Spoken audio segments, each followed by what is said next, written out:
Vinod Rao care of BJP RSS ఆలోచనలు భాజపా ఆచరణ వెరసి ఖమ్మం లోక్సభ బరిలో దిగిన పారిశ్రామికవేత్త. మనీ కోసం కాదు, మార్పు కోసం పాలిటిక్స్లోకి వచ్చానంటున్న వినోద్ రావు ఖమ్మంను ఇండియాలోనే ఒక రోల్ మోడల్ కాన్స్టిట్యున్సీగా తీర్చిదిద్దుతామంటున్నారు. నమస్తే, నేను మీ జాఫర్. నేను ప్రతి వారము నేను చేసే గెస్ట్లకు రకరకాల వివాదాల్లో వాళ్ళు చిక్కుకుని ఉంటారు, ఇరుక్కుని ఉంటారు. కాంట్రవర్సీగా ఉంటాయి ఇంటర్వ్యూస్. ఎటువంటి వివాదాలు లేని వ్యక్తిని ఇంటర్వ్యూ చేయడం అనేది నిజంగా ఛాలెంజింగ్ టాస్క్. అది ఇప్పుడు నాకు నేను విధించుకునే ఆ టాస్క్ అన్నమాట. దీన్ని మీకు ఏ మేరకు కనెక్ట్ అవుతానో చూడాలా. ఈరోజు నేను ఖమ్మం బీజేపీ ఎంపీ అభ్యర్థి వినోద్ రావు గారితో నేను ఇంటర్వ్యూ చేయబోతున్నాను. వినోద్ రావు గారు ఇంతకుముందు ఆర్ఎస్ఎస్ ప్రముఖులుగా అందరికీ పరిచయము. మన బీజేపీలోకి వచ్చారు, చాలా సోషల్ సర్వీస్ యాక్టివిటీస్లో ఉన్నారు, ఇప్పుడు డైరెక్ట్ పాలిటిక్స్లోకి వచ్చారు. ఏంటి ఈ ప్రస్థానం ఆయన అడుగుదాం. నమస్కారం సార్. నమస్కారం, జై శ్రీరామ్. సార్, పాలిటిక్స్ని దూరం నుంచి చూస్తున్నారు, ఇప్పుడు డైరెక్ట్ పాలిటిక్స్ నుంచి ఒక 2 months నుంచి ఉన్నారు. ఎలా అనిపిస్తుంది? నాకు చాలా సంతోషంగా ఉంది. ముఖ్యంగా నేను ఏదైతే మంచి ఉద్దేశంతో వచ్చానో, చాలామంది అన్నారు పాలిటిక్స్ నీకు చాలా కష్టం, అది చాలా డార్క్ క్యారెక్టర్స్ ఉంటారు, లేకపోతే డార్క్ ఏరియాస్ ఉంటాయి. నీలాంటి వాడు దీన్ని చేయొచ్చో లేదో జాగ్రత్తగా నా శ్రేయాభిలాషులు వెల్ విషర్స్ 1-2 సార్లు నాకు చెప్పి పంపించింది. కానీ నేను నమ్ముకున్న సిద్ధాంతం, మోడీ గారు నిరంతరం సెల్ఫ్లెస్గా వారు పనిచేస్తున్నారు. సెల్ఫ్లెస్గా పనిచేసినోడికి ఏదైనా సరే అవకాశాలు ఎక్కువ. కాబట్టి నేను అవకాశాలను చూస్తుండేవాడిని. సమస్యల గురించి అధ్యయించి ఎక్కడైతే ఆపర్చునిటీ ఉందో, సేవ ఉందో నాకు ప్రిఫరెన్స్ ఉంది. గత 10 సంవత్సరాల నుంచి నేను చూస్తే అనేక ఎన్జిఓలలో నేను చేశాను. ఇప్పుడు అంత ప్రయారిటీ మీకు పార్టీ పరంగా ఎలా వచ్చింది వినోద్ రావు గారు? ఇంతకుముందు మీరు ఒక వ్యాపారవేత్త, రియల్ ఎస్టేట్ వ్యాపారం చేశారు, plus RSS activity, service activity చేశారు. ఈరోజు మీ సీటు కోసం ఎంతమంది ప్రముఖులు పోటీ పడ్డారు మీకు ఐడియా ఉంటుంది. మాజీ ముఖ్యమంత్రి జలగం వెంకట్రావు, అబ్బాయి జలగం వెంకట్రావు, మాజీ ఎమ్మెల్యే కూడా, అటువంటి ఫ్యామిలీస్ కూడా ఈ సీట్ కావాలని చెప్పి పట్టుబడిన నేపథ్యంలో, మీ పార్టీ రాష్ట్ర అధ్యక్షులు కూడా రకరకాల పేర్లను అధిష్టాన దృష్టికి తీసుకున్న నేపథ్యంలో, కానీ ప్రైమ్ మినిస్టర్ నరేంద్ర మోడీ, అమిత్ షా గారు ఈ సీటు మాత్రం మీరు ఏం అడొద్దు, ఇది వినోద్ రావుకి కేటాయించడం అని చెప్పి మీ పట్ల అంత ఏం జరిగింది? మీ అంత బాండింగ్ ఎలా కుదిరిందని చెప్పి, అంటే ఐడియాలజీ కలిసిందా, లేకపోతే వ్యక్తిగతమైన ఫ్రెండ్షిప్ ఇంత బలంగా ఏర్పడిందంటారా? మీరు చెప్పిన ప్రతిదీ కూడా మీడియా పరంగా నేను వింటున్నవే. నాకు మాత్రం ఇవన్నీ పెద్దగా తెలియదు. నేను ఈ నరేంద్ర మోడీ గారి నాయకత్వంతో ఇన్స్పైర్ అయ్యి వారి సైనికుల్లాగా నేను చేస్తా అని నేను పెద్దల్ని కోరినప్పుడు, నేను ఖమ్మం పార్లమెంటరీ అభ్యర్థిగా నేను అడిగినప్పుడు వారు ఏమన్నారు అంటే, నీలాగా ఒక 5-6 మంది ఉన్నారు, వారిని ఎవరైతే సూట్ అవుతుందో, భారతీయ జనతా పార్టీలో ప్రక్రియ ఉంది, దానికి ఒక కమిటీ ఉంది, దానికి పార్లమెంటరీ బోర్డ్ సిస్టమ్ ఉంది. ఎవరు అప్లై చేసిందో అందరిని క్షుణ్ణంగా చూసి ఎవరు సూట్ అవుతారు అనేది ఇది వారు సెలెక్ట్ చేస్తారు. వారి లక్ష్యం 400 సీట్లు ఎలా రావాలి, ఎవరైతే దానికి రాగలుగుతారో అనేది వారి అసెస్మెంట్. ఇదంతా మెరిట్ బేస్డ్ అసెస్మెంట్ అని నేను భావిస్తున్నాను. అందులో భాగంగా నన్ను వారు ప్రకటించినప్పుడు నేను చేయదలుచుకున్నది వారు నమ్మినరు, నా చిత్తశుద్ధిని వారు నమ్మినరు అని నేను అనుకుంటున్నాను. అంటే ఇప్పుడు బీజేపీలో ఆర్ఎస్ఎస్ కోట అని చెప్పి కొంతమంది ఫిలప్ చేస్తూ ఉంటారు, అంటే పార్టీలో ఆర్ఎస్ఎస్ సంఘ్లో పనిచేసిన వాళ్ళందరికీ. ఇప్పుడు మీరు ఆర్ఎస్ఎస్ కోట కింద తీసుకున్నట్టు నేను జవహర్ గారు ఒకటి చెప్పదలుచుకున్నా. నేను ఆర్ఎస్ఎస్ తోటి ప్రభావమై వారిలాగా చేస్తున్న వారు చాలా సేవ చేస్తున్నారు. కొద్దిగా నేను సేవ చేయాలని అట్లా ఆర్ఎస్ఎస్ ఐడియాలజీకి సూట్ అయ్యే కొన్ని ఎన్జిఓలు ఉన్నాయి. ఆ ఎన్జిఓలలో నేను వాలంటరీగా గత 10 సంవత్సరాల నుంచి చేశాను. ఇప్పుడు ఆర్ఎస్ఎస్ చీఫ్ మోహన్ భగవత్ గారితో కూడా మీకు మంచి సంబంధాలు ఉన్నాయి, మీ పట్ల మంచి గౌరవం ఉంటుంది ఆయనకు అని వింటూ ఉన్నాం మేము. అదేవిధంగా చింతన్ బైఠక్ లాంటి కీలకమైన సమావేశాల్లో కూడా మీకు ప్రాధాన్యత బాగా ఇచ్చారని అంటారు. అంటే రీజన్ ఏమంటారు? ఎవరైనా మంచిగా చేయాలని, దేశం కోసం చేయాలని ఎవరైనా అన్న ఆర్ఎస్ఎస్ లాంటి మంచి సంస్థలు హక్కున చేర్చుకుంటాయి. అనేక భారతదేశంలో గొప్పతనం ఏంటంటే ఇట్లాంటి ఆర్గనైజేషన్ చాలా ఉన్నాయి. ఎవరైతే మంచి పని చేయాలనుకున్నారో సంఘ్ మిగతా లాంటి ఆర్గనైజేషన్స్ ఉంటాయి. నా డెస్టినీ ఆర్ నా అదృష్టం ఏంటి అంటే సంఘ్ వారితోటి నాకు పరిచయం ఏర్పడి వారితోటి నేను ఇన్స్పైర్ అయ్యి వారిలాగా కొంతైనా చేయాలని నేను ఇది సోషల్ సర్వీస్ ఎంచుకున్నా. సార్ ఇప్పుడు ముస్లిమ్స్లకు వ్యతిరేకం సార్ ఆర్ఎస్ఎస్? నేను అలానే అనుకున్నాను. నేను ఎప్పుడైతే వారి పరిచయం ఏర్పడ్డదో నేను ఒక్కసారి కూడా నేను అనుకున్నాను. గోల్వాల్కర్, హెగ్డే వారి పుస్తకాలు మీరు చదివారా? నేను చదివాను. నేను ప్రత్యక్షంగా శ్యాంప్రసాద్ ముఖర్జీ పుస్తకాలు చదివారా? కొంతవరకు చదవడం జరిగింది, కొంతవరకు అధ్యయనం చేయడం జరిగింది. గాడ్సే ప్రసంగాలు కూడా విన్నారా? నాకు నచ్చిన ఏంటంటే పాజిటివిటీ. నేను హెడ్గే వారు కానీ మీరన్న ఇందాక వారం కానీ ఇంకా మిగతా శ్యాంప్రసాద్ ముఖర్జీ గారు కానీ గోల్వాల్కర్ గారు కానీ నేను అంత చదవలేదు. హెడ్గేవార్ గారిది అయితే నేను చదివాను. దాంట్లో ఏముంది, ఎవరైతే మన మాతృభూమిని ప్రేమిస్తారో ఏ మతస్థులైనా సరే వారు ఒకటే. ఎప్పుడైతే మన దేశంలో ఉండి మన సిటిజన్స్ అయి ఉండి పక్క దేశాన్ని చేస్తేనే ఎవరికైనా బాధ. ఇక్కడ మాత్రం నాకు అర్థం కాదు. నా తల్లిని నాకు ప్రేమించడానికి నా తల్లిని నేను ప్రేమిస్తున్నాను, ఐ లవ్ యూ మా అని చెప్పి నేను ప్రతిసారి చెప్పుకోవాలా సార్?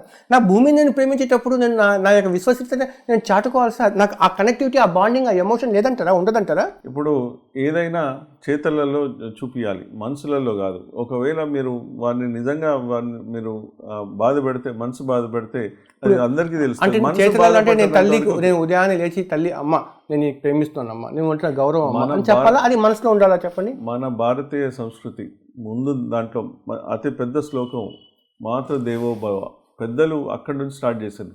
పితృదేవోభవ అని స్టార్ట్ చేయలేదు. ఫస్ట్ నేను కూడా గత 15-20 సంవత్సరాల నుంచి మొదటి శ్లోకం నేను లేచిన దగ్గర చదివేది మాతృదేవోభవ, పితృదేవోభవ, ఆచార్య దేవోభవ, అతిథి దేవోభవ. ఇది మన భారతీయ సంస్కృతి. మన తల్లిని మనం గౌరవించాలి. అంటే ఈ సమాజము నాగరికత నేర్చుకున్న తర్వాత, నాగరికత దిశగా అడుగులేసిన తర్వాత మొట్టమొదటిగా ఏర్పడిన వ్యవస్థే మాతృత్వ వ్యవస్థ అని చెప్పి. బట్ అక్కడ ఆ వ్యవస్థలో తల్లికి ఇచ్చే గౌరవం గురించి ప్రత్యేకంగా చెప్పాలి సార్. మన కల్చర్లోనే, మన సంప్రదాయంలోనే, మన కస్టమ్స్లోనే అది ఉంది కదా. అది ఉల్లంఘించిన వారికే నేను చెప్పేది.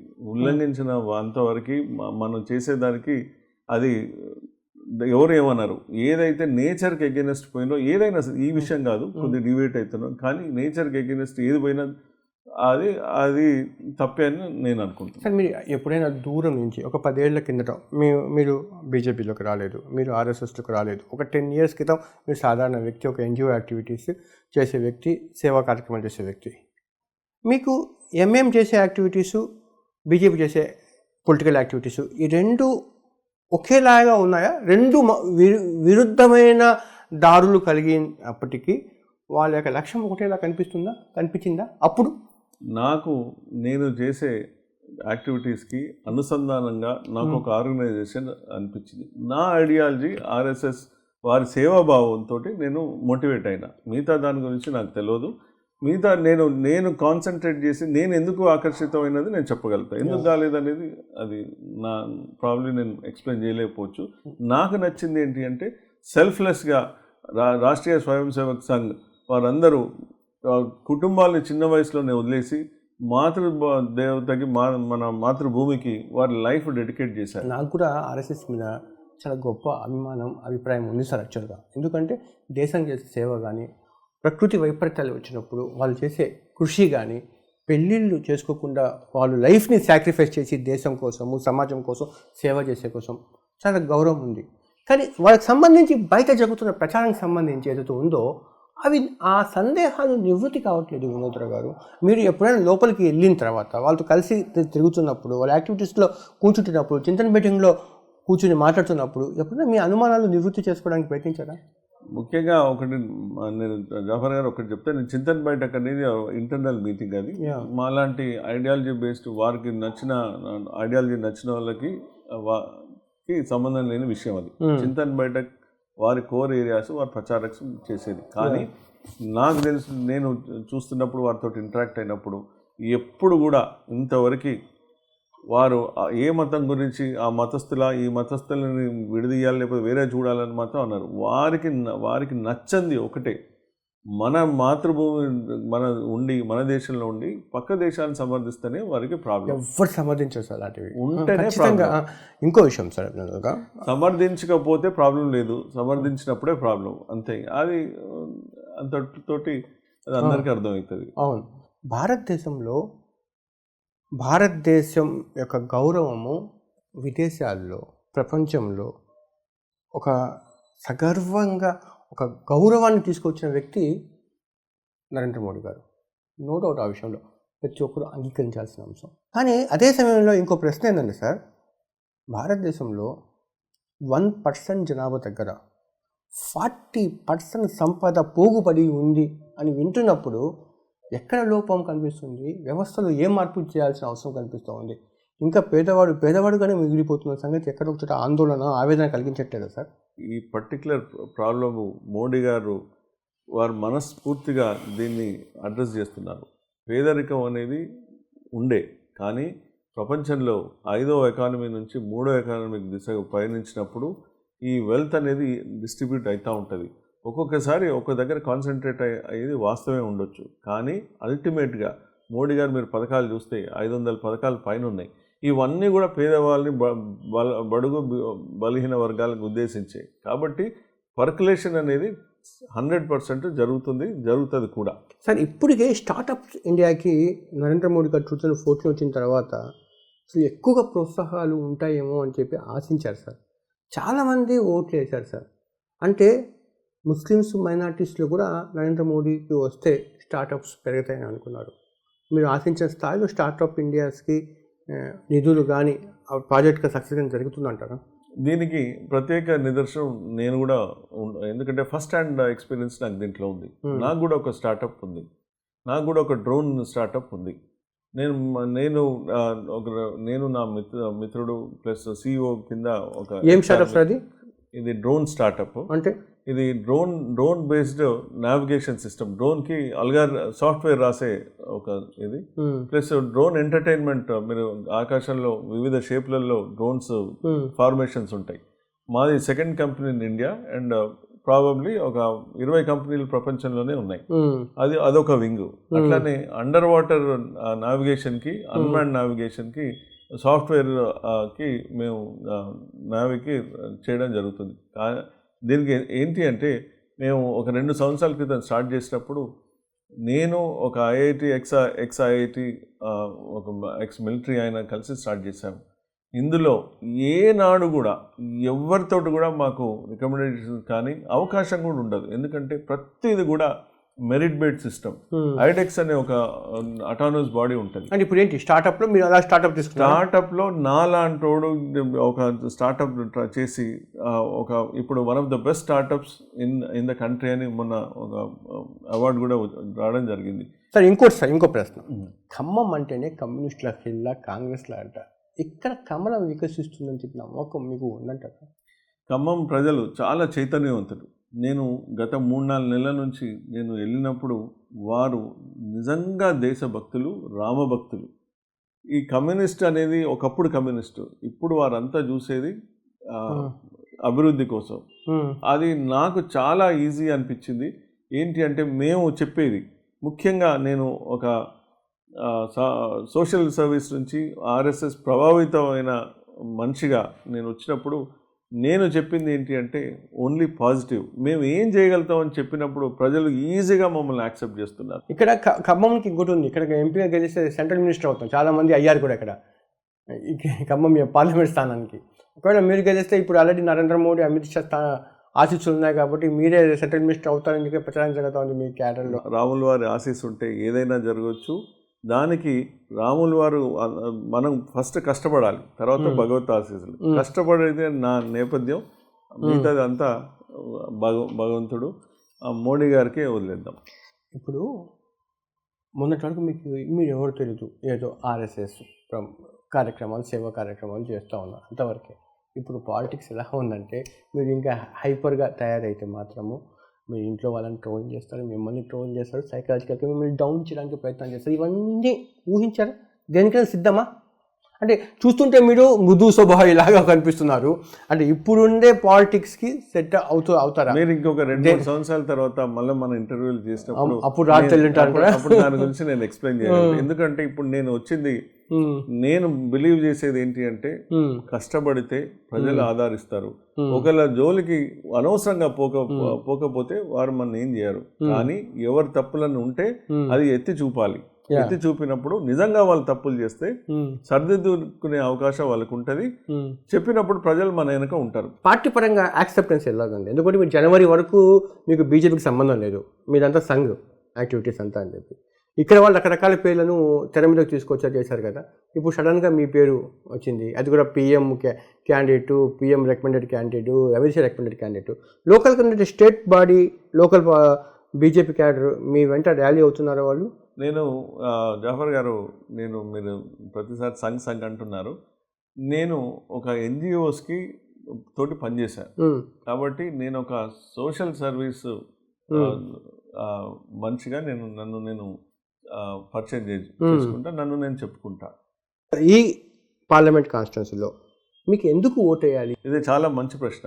మనకి చిత్తశుద్ధితోటి చేసినప్పుడు అది పాలిటిక్స్ కానివ్వండి, లేదంటే సోషల్ సర్వీస్ కానివ్వండి, అవకాశాలు చాలా ఎక్కువ. కాబట్టి నాకు అనిపించింది, నాకున్న దాంతో నేను మంచి పనులు చేయగలుగుతా. ఎందుకంటే స్పెషల్గా నరేంద్ర మోడీ గారి ప్రభుత్వంలో ఎవరైనా పని చేస్తే వారికి ఆటోమేటిక్గా రికగ్నిషన్ వస్తుంది. మీరు పద్మశ్రీలు చూడండి, ఇంకా అట్లాంటి ఎన్ని అవార్డ్స్ పక్కింటోడికే తెలియదు వచ్చేవరకు. అంటే ఏంటి ఇప్పుడు ఈ కాన్స్టిట్యున్సీ, పార్లమెంట్ కాన్స్టిట్యున్సీ మీరు గుర్తించిన ఒక ముఖ్యమైన అంశాలు 5 చెప్పండి. నేను చెప్తే నేను 50 చెప్పగలుగుతా. ఎందుకు అంటే ఇంతవరకు గత 10 సంవత్సరాలలో పురోగతి అనేది కాలేదు అని నా పర్సనల్ ఇది. ఇప్పుడు భద్రాచలం రాముల వారి టెంపుల్ ఉంది, దాని చుట్టూ కొన్ని అనేక ప్రదేశాలు చాలా స్పిరిచువల్ ఇది విశిష్టమైనవి. ఇప్పుడు శబరి ఉన్న ప్రదేశం అక్కడే ఉంది. రావణ రథం గుట్ట అంటారు. అప్పుడు రావణుడు వచ్చి అక్కడ రథం నాపి సీతను అపహరించిందనే ఉంది. అట్లా దుమ్ముగూడెం అని ఉంది. వారు అప్పుడు ఆ రాములు వారు అప్పుడు బిల్డ్ చేసిన టెంపుల్స్ అని. ఎప్పుడైనా మన పురాతనాల గురించి, మన సంస్కృతి గురించి మనం దానికి ఫస్ట్ మీరు నన్ను అడిగిన ఖచ్చితంగా అది చేయాల్సిందే, అది ఖచ్చితంగా చేయాల్సిందే. అది కాక ఇంకేంటి? అది కాక ఇప్పుడు ఎన్టీపీసీ అదనపు యూనిట్ వచ్చే అవకాశం ఉంది. ఎన్ఎండిసిలో 600 ఎకరాలు ఏం చేయకుండా ప్రదేశం ఉంది. ఇప్పుడు ఖమ్మంలో గిరిజనులు చాలామంది ఉన్నారు. గిరిజన యూనివర్సిటీకి అవకాశం ఉంది. ఇక్కడ ఒక ఎయిర్పోర్టు అవకాశం ఉంది. ఇక్కడ కొవ్వూరు రైల్వే లైన్కి అవకాశం ఉంది. మన కొత్తగూడెం నుంచి భద్రాచలం వరకు రైల్వే ఎక్స్టెన్షన్ అవకాశం ఉంది. గోదావరి జలశుద్ధి ఇచ్చినా అది స్టార్ట్ కాలేదు. అట్లా అనేక ఇరిగేషన్ ప్రాజెక్ట్స్ కానీ, అనేక హాస్పిటల్స్ కానీ. మీరు ట్రైబల్ ఏరియా కూడా పనిచేస్తున్నారు కదా? అవును, ఇక్కడ మనకి చాలా ఏజెన్సీ ఏరియా ఉంది కదా? అవును. ఎందుకంటే భగవంత్ అనుగ్రహం వల్ల నేను ఇప్పుడు ఎన్జిఓలో చేసినప్పుడు నేను ట్రైబల్స్లో చేసిన, అగ్రికల్చర్లో చేసిన, స్లమ్ ఎడ్యుకేషన్లో చేసిన, ఉమెన్ ఎంపవర్మెంట్ చేసిన, బయో ఇన్పుట్స్ చేసిన, అగ్రికల్చర్, ఆర్గానిక్ అగ్రికల్చర్లో విశిష్టంగా నేను చేసిన ఇన్స్టిట్యూట్ ఉంది. కాబట్టి అనేక దాంట్లో ఇప్పుడు ఇక్కడ స్కిల్ డెవలప్మెంట్ లేదు. ఇక్కడ ఎంటర్ప్రెన్యూర్ హబ్ అంటే ఔత్సాహిక పారిశ్రామికవేత్తకి ఎంకరేజ్ చేసే వ్యవస్థ ఇక్కడ లేదు.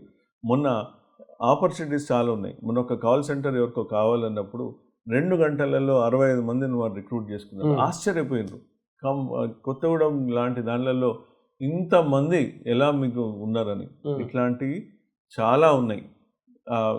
నాకు తెలిసి ఖమ్మంలో ఎంతైతే డెవలప్మెంట్ జరగాలో అంతలో 2% కూడా జరగలేదు. ఇంకా 98% ఛాన్స్ ఉంది. కాబట్టి ఇట్లా అనేక అవకాశాలు ఉన్నాయి. ఇందాక మీరు అన్నప్పుడు ఒక స్పిరిచువల్ కారిడార్ కానీ, ఒక ఇండస్ట్రియల్ కారిడార్ కానీ, హెల్త్ కారిడార్ కానీ, వీటన్నిటికీ అవకాశం ఉంది.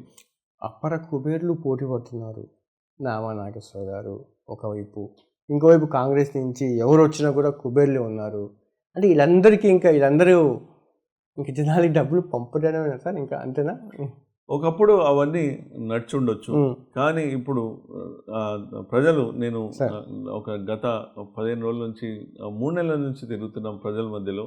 ఇప్పుడు విస్తృతంగా నేను ఎప్పుడైతే నేను ఎంపీ అభ్యర్థిగా నేను ఉన్నప్పుడు నేను ఇవాళ కూడా నేను పాలేరు నియోజకవర్గం అంతా తిరిగి వచ్చాను.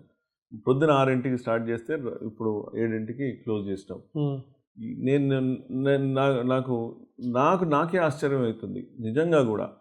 ఒక గీత కార్మికుడు మా కాన్వాయ్ని ఆపి అడ్డంగా నించొని అంటే నేను భయంగా దిగిన ఏముంటుంది అని. న్యాచురల్గా అంటే నేను బీజేపీ పార్టీలో జాయిన్ అవుతా, మీరు నాకు కండవ కప్పండి అని అందరి ముందు కెమెరాల ముందు నించోని అడిగారు ఎందుకు అని చెప్పి. నేను ఎందుకు అంటే మోడీ వినోద్ రావు గారిని చూసి లేకపోతే మోడీ గారిని ఈసారి క్యాండిడేట్ అనేది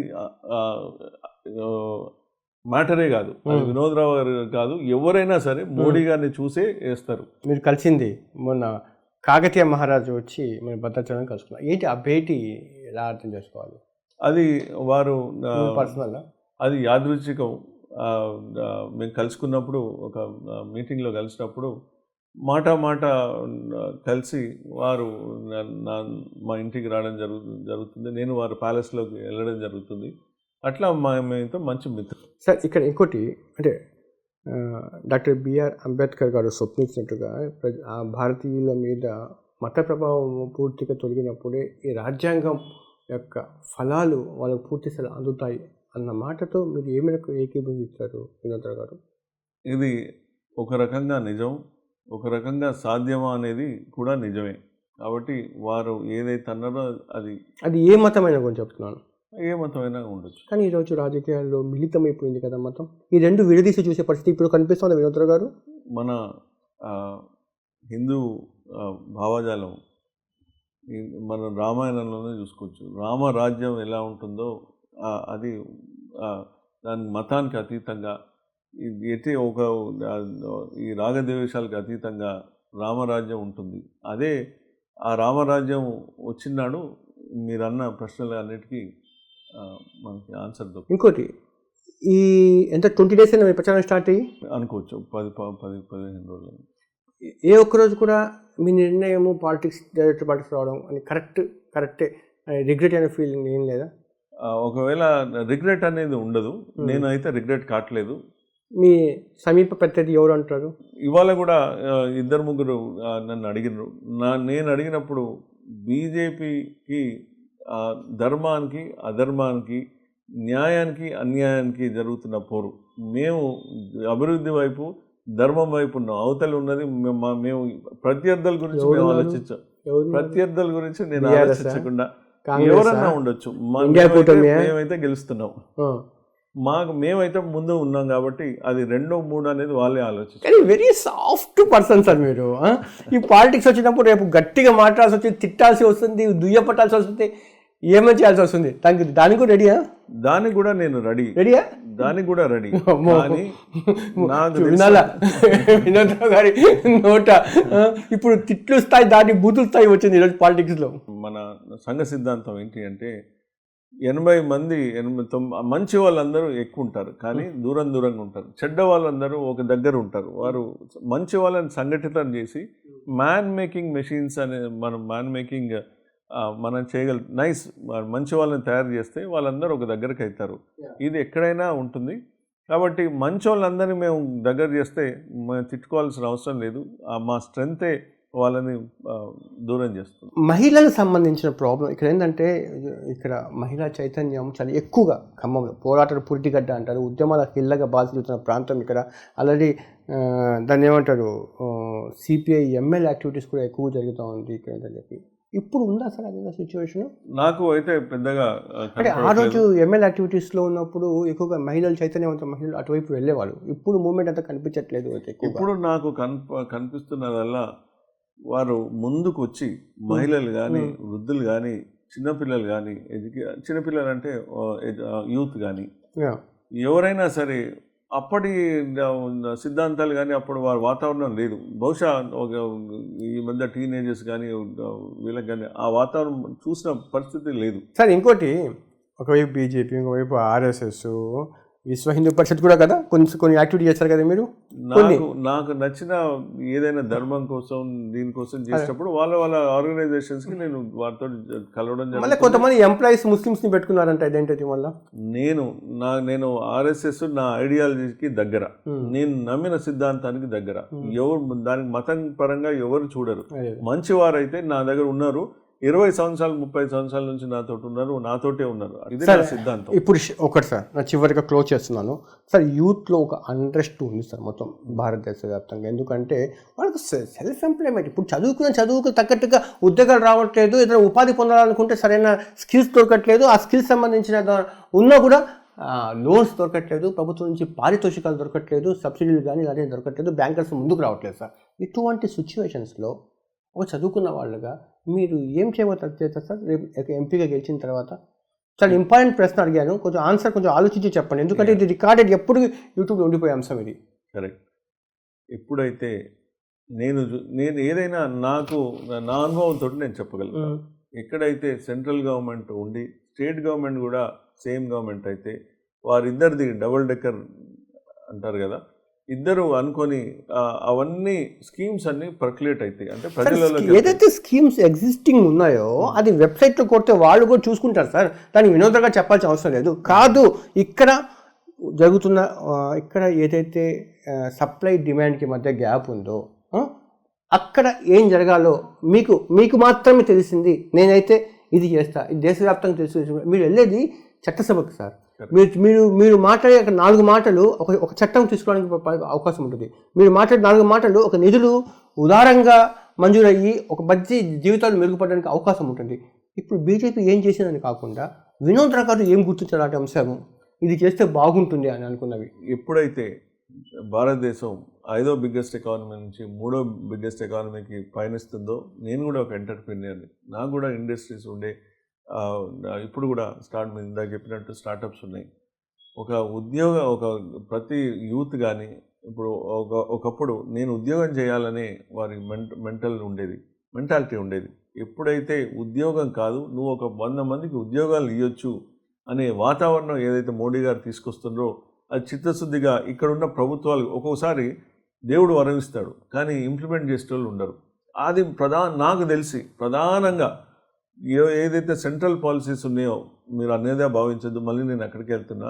అది కనుక స్టేట్ కనుక చిత్తశుద్ధి చేస్తే చాలా మంది జాబ్స్ కాదు జాబ్ గివర్స్ అవుతారు. ఇప్పుడున్న దాంట్లో ఎప్పుడైనా సరే సార్, ఇప్పుడు ఒకటి గుర్తుపెట్టుకోండి సార్, మీరు చదువుకున్న వాళ్ళు, ఐటీ రంగంతో పరిచయం ఉన్న వాళ్ళు, వ్యాపారం ఉన్న వాళ్ళు, ఐటీ రంగం సంబంధించి ఆర్టిఫిషియల్ ఇంటెలిజెన్స్ కదా 4 సంవత్సరాల నుంచి చాలా శరవేగంగా ప్రపంచాన్ని కుదిపేస్తూ ఉంది సార్ అని చెప్పి. అయితే ఆ ఆర్టిఫిషియల్ ఇంటెలిజెన్స్ని మన యూత్ని మనం ఫ్రీగా స్కిల్స్ డెవలప్మెంట్ అయితే ఇచ్చి ఎక్స్క్లూజివ్గా భారతదేశం నుంచి వెళ్ళి ఇచ్చి వాళ్ళని ఆ రంగంలో ప్రమోట్ చేసిన స్కీమ్స్ ఏమున్నాయి కొన్ని చెప్పండి, నాకు తెలుసుకుంటాను వినోద్రావు గారు. ఇప్పుడు ఏదైనా సరే ఒక స్టార్టప్కి కావాల్సింది అక్కడ ఉన్న లోకల్ యూత్ దాంట్లో అవగాహన కోసం. ఏఐ అనేది ఇప్పుడు మీరు ఆర్టిఫిషియల్ ఇంటెలిజెన్స్ అంటుంది కదా, జనరేటివ్ ఏఐ అని ఇంకోటి కొత్తగా వచ్చింది. అవును, ఏఐ దాటి ఇప్పుడు మనం అగ్రిగేట్ చేసేది అది అంటే ఏదైతే జనరేట్ చేసి ఆర్టిఫిషియల్ ఇంటెలిజెన్స్ ఒక సమాచారాన్ని జనరేట్ చేసి దాన్ని మనకు ఆప్షన్స్ సులువుగా ఉంటుంది. మనం ఎత్తుకునే బదులు ఇవి ఆప్షన్స్ ఆల్రెడీ అదే చేసి జనరేట్ చేస్తుంది నాకు తెలిసినంతవరకు. అట్లాంటి చాట్ జీపీటీ లాంటి అలాంటి ఎగ్జాక్ట్లీ చాట్ జీపీటీ లాంటి జనరేటివ్ ఏఐ అని చెప్పుకోవచ్చు.